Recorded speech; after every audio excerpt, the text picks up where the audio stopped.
یہ اتنی خراب اور یہ بدگمانی ایسی چیز ہے کہ جس انسان کے اندر بدگمانی کا عنصر پیدا ہو جائے، جس کے اندر یہ بدگمانی کے بیج جس کے قلب میں پڑ جائے، پھر اس کو ساری چیزیں گندی نظر آنے لگتی ہے اور ساری چیزیں اس کو برائی نظر آنے لگتی ہے۔ اس لیے قرآن کریم نے ہمیں اس طرف متوجہ کیا ہے کہ اس برائی کو اپنے قریب آنے مت دو۔ آج یہ برائی عام تو چھوڑ دیجئے، خاصوں کے یہاں پنپ رہی ہے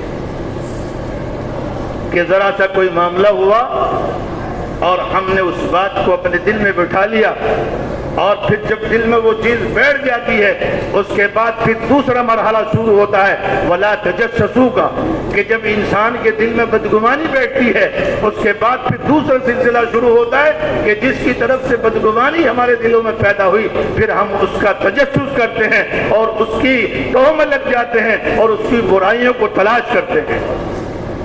یہ بیماریاں ہیں جو آج ہم سب کے اندر پائی جا رہی ہے۔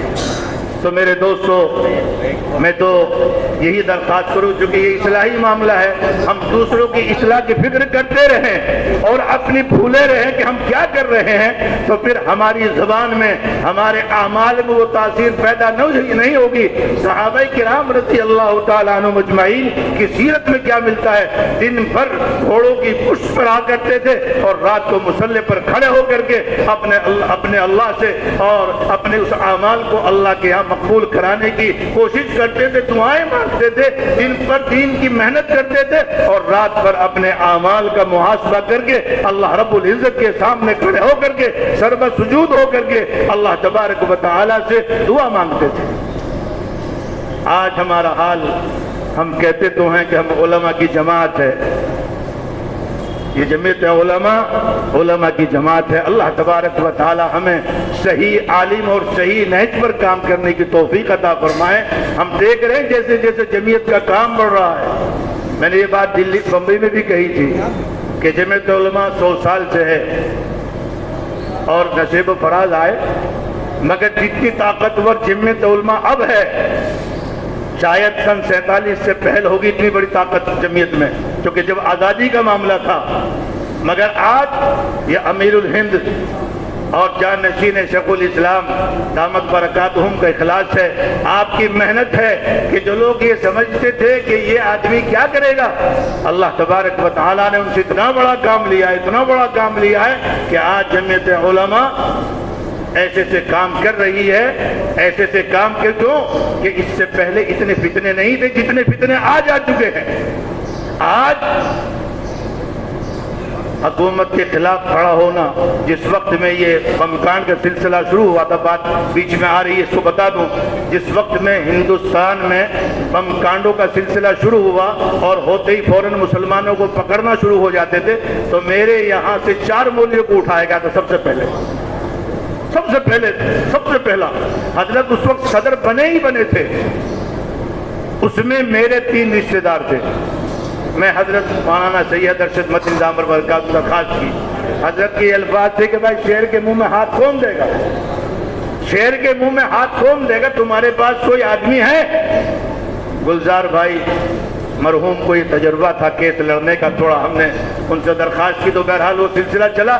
آج اللہ کا فضل ہے کہ جو داغ ہمارے سروں پہ تھا، یہ حضرت دامت برکاتہم کی محنت سے وہ داغ بھی اتر گیا اور اس میں دوسرے لوگ گرفتار ہوئے جو اصلی مجرم تھے، اور یہ بات ثابت ہو گئی کہ بم مسلمان نہیں مارتا ہے، بم مسلمان نہیں پھاڑتا ہے، پھاڑنے والے کوئی اور ہے اور پھنسایا کسی اور کو جا رہا ہے، وہ دودھ کا دودھ اور پانی کا پانی ہو چکا ہے۔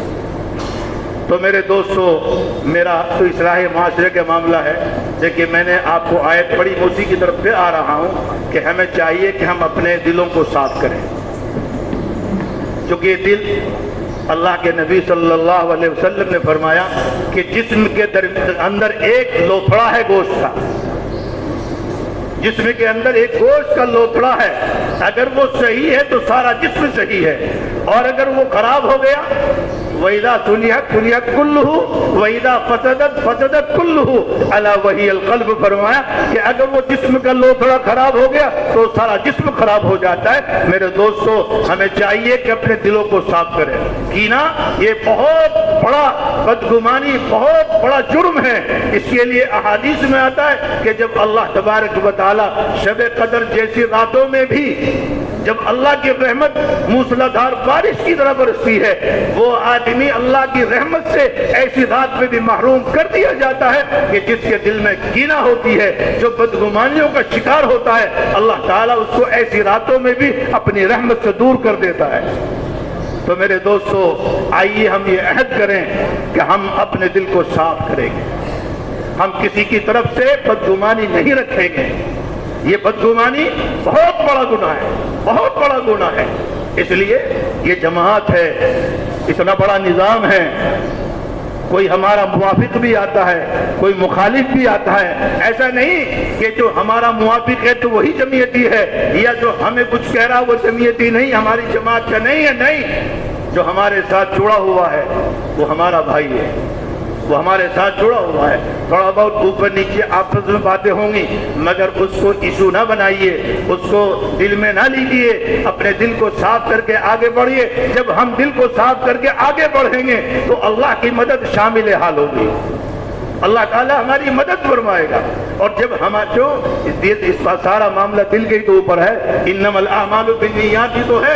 اگر نیت ہماری خراب ہے تو آپ چاہے کتنی بھی بہترین نماز پڑھ لیجئے، آپ چاہے کتنا بہترین حج کر لیجئے اور کتنا بہترین دین کا کام کر لیجئے، اگر آپ کی نیت میں خرابی ہے تو وہ آپ کے منہ پر مار دیا جائے گا، وہ آپ کے منہ پر پھینک دیا جائے گا کہ اللہ تبارک و تعالیٰ کی ذات بے نیاز ہے، اسے ہمارے عمل کی ضرورت نہیں ہے۔ اس لیے ہمیں اصلاح نیت کی سخت ضرورت ہے کہ ہم اپنی نیتوں کو صحیح کریں۔ اور اس کے بعد دوسرا مسئلہ آتا ہے وَلَا تَجَسَّسُوا کا، کہ جب انسان کا دل بگڑتا ہے اور جب اس کے دل میں خرابی آتی ہے، جب بدگمانی آتی ہے، تو پھر انسان جس کے خلاف بدگمانی پیدا ہوئی پھر اس کی ٹوہ میں لگتا ہے۔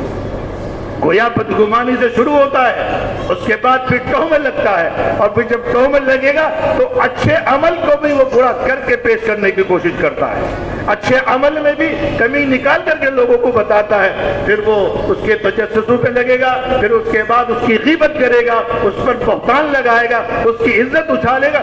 سارا کام بدگمانی سے شروع ہوتا ہے اور اس کے بعد پھر عیب کی تلاش میں لگتا ہے، اور اس کے بعد پھر برائیوں پر پڑتا چلا جاتا ہے، پھر اس کی کوئی انتہا نہیں۔ میرے دوستو، حدیث میں حضور اکرم صلی اللہ علیہ وسلم نے فرمایا کہ میری امت کا مفلس کون ہے؟ میری امت کا مفلس کون؟ ہم سب علماء کی جماعت ہے، اکثر اس میں علماء موجود ہیں۔ اللہ کے نبی نے پوچھا صحابہ سے میری امت کا مفلس کون ہے؟ صحابہ نے عرض کی یا رسول اللہ صلی اللہ علیہ وسلم، جس کے پاس روپیہ پیسہ نہ ہو۔ ہم بھی تو مفلس اسی کو سمجھتے ہیں کہ جس کے پاس کچھ نہ ہو یہ مفلس ہے۔ آپ نے فرمایا نہیں، میری امت کا مفلس یہ نہیں ہے جس کو آپ کہہ رہے ہیں، میری امت کا مفلس وہ ہے جو ڈھیر ساری نیکیاں لے کر کے آئے گا، اتنی آئے گا کہ زمین اور آسمان کے درمیان جو خلا ہے اس کی نیکیوں سے بھر جائے گا، مگر اسی کے ساتھ ساتھ کسی کو گالی دی تھی، کسی کی غیبت کی تھی، کسی پر بہتان لگایا تھا، کسی پر الزام لگایا تھا، کسی کا مال مارا تھا، وہ تمام حقوق والے اللہ رب العزت کی بارگاہ میں حاضر ہوں گے اور اپنا دعویٰ پیش کریں گے، اے اللہ اس نے مجھے گالی دی تھی، اس نے مجھ پر یہ الزام لگایا تھا، اس نے مجھے یہ کہا تھا، اے اللہ میں اس سے حق لینا چاہتا ہوں، آپ میرا حق دلوائیے۔ آپ نے فرمایا کہ لوگ آئیں گے اور اپنے اپنے حق کے مطابق اس کی نیکیاں لے کر کے چلے جائیں گے۔ یہ کما کے لایا تھا بہت کچھ مگر بچا کچھ بھی نہیں، فرمایا یہ ہے میری امت کا مفلس۔ تو میرے دوستو، کہیں ایسا تو نہیں ہے ہم اپنے اپنے گریبان میں جھانکیں کہ کہیں ایسا تو نہیں کہ ہم نیکیاں تو جمع کر رہے ہیں اور اس کے ساتھ ساتھ دوسروں کے حقوق تو بس اب نہیں کر رہے ہیں، دوسروں کو کوئی اس طرح کا کام تو نہیں کر رہے کہ کل میدان محشر میں بھی ہمارا وہی حشر ہو جو ان مفلسین کا ہوگا۔ تو اس کے لیے میرے دوستو ہم سب، چونکہ وقت مجھے 15 ہی منٹ کا دیا گیا تھا، 15 منٹ ہو چکی ہے، میں سب سے یہ درخواست کروں گا کہ دیکھیں اصلاح معاشرہ، جیسا کہ حضرت مفتی ہارون صاحب نے فرمایا کہ بگاڑ امت میں اتنا بڑھ رہا ہے، اتنے مدرسے قائم ہو چکے، جماعتیں گھر گھر گھوم رہی ہے، کوئی مسجد خالی نہیں ہے، مگر اس کے باوجود برائی قابو میں آنے کو تیار نہیں ہے۔ اس کا مطلب یہ کہ کہیں نہ کہیں کمی ہمارے میں کوئی ہے، کہیں نہ کہیں کمی ہے، جس کی وجہ سے یہ برائیاں ہمارے کنٹرول سے باہر ہو رہی ہے۔ ہمیں چاہیے کہ ہم مل بیٹھ کر کے غور کریں اور سوچیں کہ کیا وجہ ہو رہی ہے کہ ہم اتنا سب کچھ کرنے کے باوجود بھی، اور جگہ جگہ مدرسوں کا جال بچھا ہوا ہے اور جگہ جگہ جماعتوں کا نظام چل رہا ہے، اس کے باوجود بھی یہ برائیاں ہمارے قابو میں نہیں آ رہی ہے۔ اس کا مطلب کوئی کمی ہو رہی ہے، تو اس کو بیٹھ کر کے سوچئے، پھر اس کا علاج ڈھونڈیے، اس کے لیے کوشش کیجئے، اور اس میں سب سے پہلی چیز ہے کہ آپ کے اندر اخلاص ہوگا، ہمارے میں اگر اخلاص ہوگا تو اللہ تبارک و تعالی ہمارے سے کام لے گا۔ جن اکابرین کا نام لے کر کے ہم دعائیاں دیتے ہیں، ان کے اخلاص تو دیکھیے، ان کا اخلاص دیکھیے کیسے تھے۔ آج تو ہمارا کوئی فوٹو نہ آئے تو ہم ناراض ہو جاتے ہیں کہ میرا فوٹو نہیں آیا، میرا فوٹو نہیں آیا، اس میں کہاں اخلاص ہے؟ اس لیے میرے دوستو، ہم کوشش کریں کہ اپنے دلوں کو صاف کریں، اگر کسی سے کوئی معاملات ہیں اس کو ختم کریں۔ یہ تھوڑی سی زندگی ہے، تھوڑی سی زندگی ہے، ختم ہو جائے گی، پھر بعد میں پچھتاتے رہی ہو کیا رہ گیا، ارے کیا لے کے جاؤ گے، کیا لے کے آیا تھا، کیا لے کے جاؤ گے۔ اس لیے اپنے دلوں کو صاف کرو اور ایک مٹھی بن کر کے ہو جاؤ، مٹھی بن کر کے ہو جاؤ، طاقت بنے گی۔ چھوڑ دیجئے یہ علاقائیت کے جھگڑے، چھوڑ دیجئے یہ حلقوں کے جھگڑے، اور آپس میں پیار و محبت کے ساتھ رہیے، اپنے دلوں کو صاف کیجئے۔ اور پھر دوسری بات جو میں نے کہی تھی کہ یہ اس کی اس کی ڈھونڈنے میں چھوڑ دیجئے، ہر آدمی کو اپنی اپنی قبر کا حساب دینا ہے۔ آپ سے کسی اور کی قبر کا حساب نہیں ہوگا، میرے سے کسی اور کی قبر کا حساب نہیں ہوگا، بلکہ میرے سے میری قبر کا حساب ہوگا، میری زندگی کا حساب ہوگا، آپ سے آپ کی زندگی کا حساب ہوگا۔ اس لیے اپنا محاسبہ کیجئے، پہلے اپنی فکر کیجئے، جب اپنی فکر کریں گے تو اس کے بعد پھر دوسروں پر ہماری باتیں اثر انداز ہوگی۔ جو قرآن کریم کہتا ہے قُوْ أَنفُسَكُمْ وَأَهْلِكُمْ نَارًا،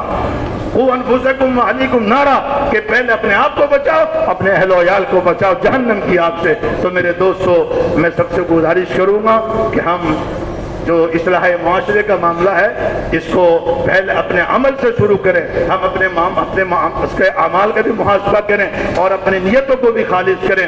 جب ہم یہ کر لیں گے تو اللہ رب العزت کی طرف سے ہماری مدد ہوگی، پھر ہم جو کہیں گے اللہ اس میں تاثیر پیدا کر دے گا، اور پھر وہی ایک بات ہزاروں کو فائدہ پہنچانے کے لیے کافی ہو جائے گی۔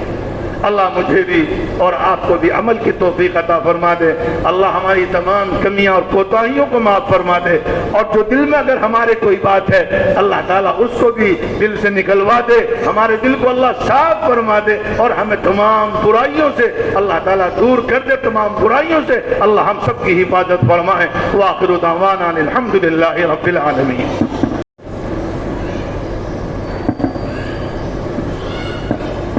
بسم اللہ الرحمن الرحیم۔ تجوید نمبر 1 بسلسلہ حفاظت اوقاف اور وقف و ترمیمی قانون 2025 منظور کردہ حکومت ہند پر اظہار تشویش بمقام تربیتی اجلاس جمعیت علماء مہاراشٹرا منعقدہ 13 جولائی 2025 بمقام city hall 100 feet road Dhulia Maharashtra, زیر صدارت حضرت مولانا علیم اللہ صاحب قاسمی دامت برکاتہم عالیہ، صدر جمعیت علماء مہاراشٹرا۔ متن تجوید اوقاف اسلامی شریعت ایک حصہ ہے جس کی تاریخ ابتدائی اسلام سے جاری اور ساری ہے۔ دنیا میں جہاں جہاں مسلم آبادیاں پائی جاتی ہے وہاں اوقاف کی جائیدادیں عام طور سے پائی جاتی ہے۔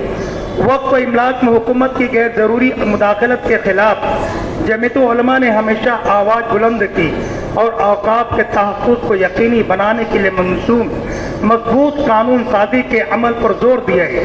بالخصوص آزادی کے بعد جب ملکوں کا سیاسی منظرنامہ تبدیل ہو گیا تو جمعیت علماء ہند نے عزم و حوصلہ اور ٹھوس حکمت عملی کے ساتھ اوقاف کی حفاظت کے لیے مستقل آواز بلند کی۔ جمعیت علماء ہند کی اسی جدوجہد کے نتیجے میں